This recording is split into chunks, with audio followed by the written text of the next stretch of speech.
It's been 136 years since the town of Johnstown was destroyed by a flood. The South Fork Dam failed after nearly a foot of rain fell in the region, leading to the deadliest flash flood in U.S. history. What followed was death, destruction, and carnage.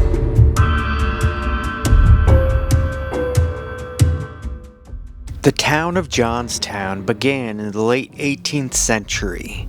It was platted in the year 1800 by Swiss immigrant Joseph Johns. Settlers were drawn by fertile land and access to the rivers.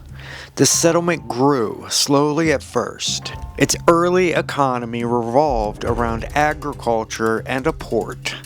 Flatboats carried goods downriver, linking the isolated valley to larger communities.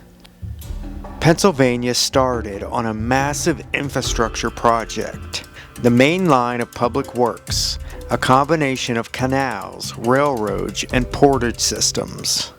Johnstown became an inland port. Goods were unloaded from canal boats, hauled over the Allegheny Mountains by rail, and reloaded on the other side. This brought jobs, and the population began to grow. By the mid-19th century, Johnstown turned into a booming industrial town. The Cambria Iron Works, later known as Cambria Steel, became one of the largest steel producers in the United States. By the mid-1800s, it was the leading producer of barbed wire. It employed 7,000 workers, and the company owned 40,000 acres of land. Homes, factories, and businesses were built close to the rivers. Steep hills rose up on either side of the river. In 1838, engineers constructed the South Fork Dam. The South Fork Dam was built between 1838 and 1853. Nearly 14 miles upstream. An earthen dam over 70 feet high and nearly 1,000 feet long. Behind it formed Lake Conemaugh, a large artificial reservoir. By the late 1850s, the canal system fell into disuse, replaced by the railroads.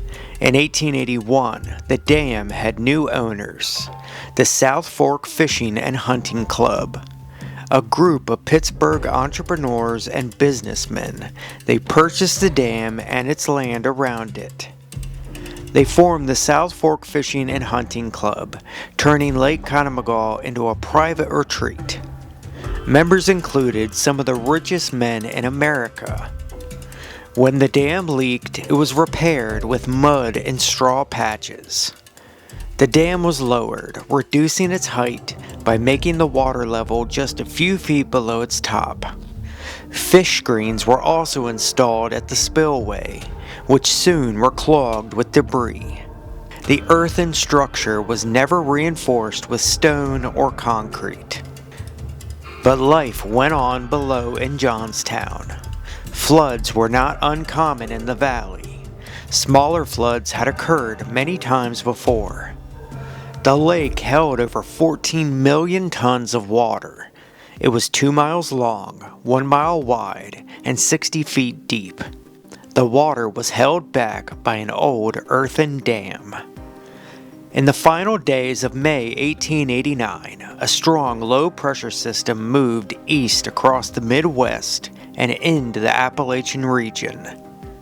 A system of slow-moving thunderstorms that resulted in continuous rainfall over several days.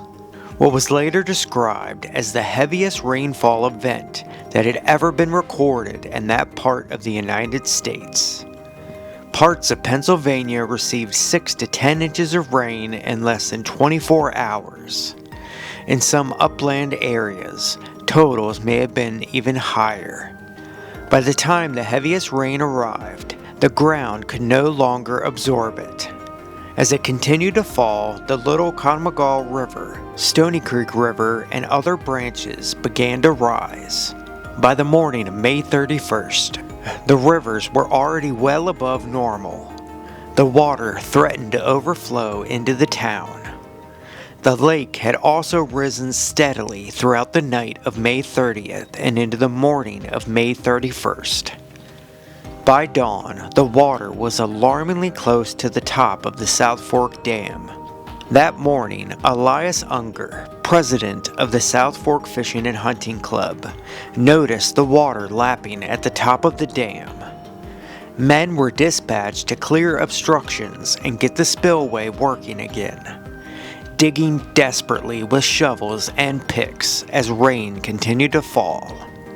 Word was sent downstream, warning that the dam might fail. Unger ordered messages be sent to Johnstown, but word never reached authorities there. The men at the reservoir tried desperately to lower the water level, even digging a ditch at the other end of the dam, which was lower, to allow some water to escape. Others tried to support the dam with mud or rock. They worked feverishly for hours until they realized the dam was dangerously close to collapse. The men finished their efforts at around 1:30 p.m. By late morning on May 31st, Johnstown was effectively surrounded. Water surged through the streets, carrying lumber, wagons, fences, and pieces of buildings. Families fled to second floors and rooftops. Upstream, the lake continued to rise. At the dam, workers watched as the water began cutting into the earthen structure. The sound of rushing water grew louder. Between 2:50 and 2:55 p.m. on May 31st, the South Fork Dam failed. A small section gave way, and within seconds, the breach widened. Observers later described the dam simply melting away as billions of gallons of water rushed out. An estimated 14.55 million tons of water rushed downhill through the narrow valley. It carried everything in its path: trees, railroad cars, houses. It was a wall of destruction. Before reaching Johnstown, it obliterated towns and villages along the way. At South Fork, homes were lifted off their foundations and smashed to pieces. At Mineral Point, buildings were disintegrated. At East Conemaugh, railroad yards were annihilated. Locomotives weighing over 80 tons were thrown aside like toys. Some residents saw the wave approaching and managed to flee uphill, but many did not. In Johnstown, floodwaters were already high. People clung to rooftops, trees, and second-story windows. Some believed the worst had already passed. Then, in the distance, witnesses reported hearing a sound unlike anything they had ever known. A deep, thunderous roar. Those who looked upstream saw the flood approaching, black with debris, with trees, buildings moving impossibly fast. There was no escaping it. When the flood hit Johnstown, it struck with overwhelming force, at speeds of nearly 40 miles an hour and up to 60 feet tall. Entire neighborhoods vanished in seconds. Brick buildings collapsed, wooden houses were swept away, railroad bridges snapped like matchsticks. People were dragged into the current, battered by the debris and pulled beneath the surface. At the western edge of town stood a stone bridge used by the Pennsylvania Railroad. As the wave reached the bridge, debris began to pile up in its arches, forming a massive dam of wreckage. Water backed up rapidly, trapping hundreds of people in the rising flood behind the debris pile. Then, something even more horrifying happened. Among the wreckage were stoves, lamps, oil barrels, and railroad cars carrying fuel. At some point, a fire ignited. Flames spread across the debris field, fueled by the oil-soaked wreckage. Those trapped against the bridge barely stood a chance. Some burned, some drowned, Some were crushed as debris shifted and collapsed. Eyewitnesses later described screams echoing above the roar of the water and the crack of the flames. When the waters finally began to recede, Johnstown was unrecognizable. More than 1,600 homes had been destroyed, along with countless businesses. Entire streets were erased. The town was buried beneath mud, twisted metal, and splintered wood. Bodies lay everywhere, caught in the trees, pinned underneath debris, or buried in the muck. 2,209 people were killed in the disaster. Entire families were wiped out. 777 victims were never identified. Their remains remained too damaged to recognize. Survivors wandered the ruins in shock, searching for loved ones who would never be found.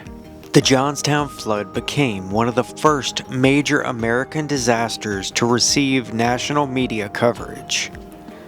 Newspapers across the country published graphic descriptions and photographs of the destruction. Donations poured in from across the country.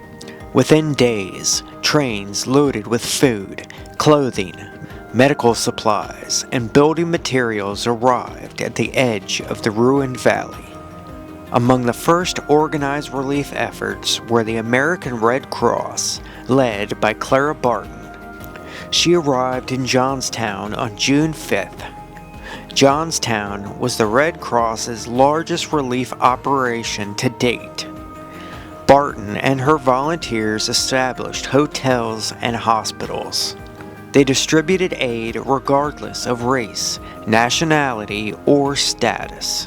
One of the most difficult tasks was dealing with the sheer number of dead. Temporary morgues were established.